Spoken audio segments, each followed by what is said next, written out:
and understand their concerns and be able to address them. There's still a number of technical issues the company is trying to resolve. There are many questions asked, and I'm sure they'll be able to tell you about the answers we were able to provide. What were the concerns that you specifically addressed? That we are working for the people of Guyana to make sure we get things fixed as quickly as possible, and the cost stays with the companies that are responsible for the equipment. Thank you. Thank you. Thank you. Ladies and gentlemen of the media, good morning. Good afternoon, sorry. We have just concluded a successful high-level meeting with the president of Esso Exploration and Productions Guyana Limited, ExxonMobil, Mr. Alistair Routledge, and Mr. Mike Ryan, the production manager, as well as Ms. Janelle Passad, the Public Relations and Governance Affairs Advisor to Exxon.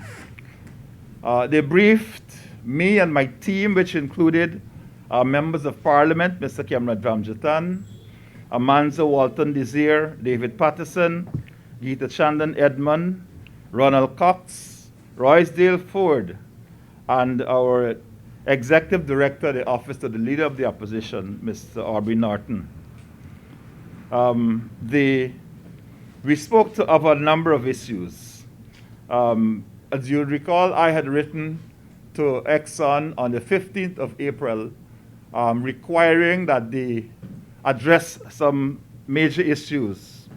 And it had to do, of course, with the significant scaling down of operations, which was described as a base level of 30,000 barrels per day. We are advised now by the company that that has actually gone up now to, I believe, 100,000 or 110,000 per day. This matter, of course, is of considerable concern to all of us as Guyanese, given the impact it would have on Guyana's earning from the industry. We have been bombarded with questions and concerns raised by the public and our supporters, and therefore we took the opportunity to engage with Exxon to benefit from the direct explanations which they give and to inform them of our positions on the issues. At the heart of the issue, of course, is this question of flaring of gas into the atmosphere and the operational efficiency of critical equipment on board the floating production vessel. We informed ExxonMobil that we are resolutely against flaring, except when permitted as pilot light level, and that we understand to be 1 million cubic feet per day. We inquired whether the people of Guyana will have to bear the cost of the associated malfunctioning of equipment on board the FPSO. And so we had a discussion on that.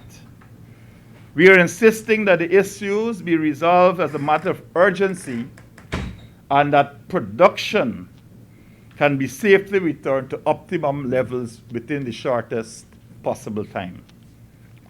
While we seek to exploit our natural resources, we must maintain a strong commitment to doing so within a green framework with minimal effect to our environment on land and sea, and with respect for our laws.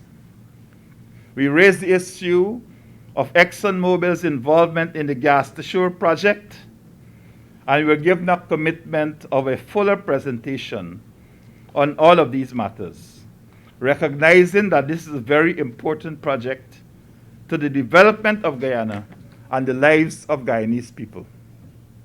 ExxonMobil also undertook to take the requisite measures to protect the livelihood of our indigenous communities and to ensure that their operations do not militate negatively against communities in Guyana generally and indigenous communities in particular.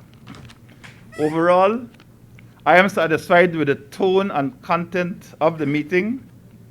Both sides expressed a strong desire to engage on a more regular basis, This was the first, of course, in what we anticipate to be a series of ongoing meetings.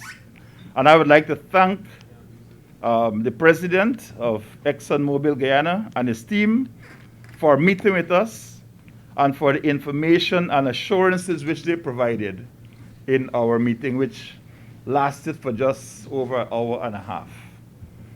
Thank you, ladies and gentlemen. That's my statement.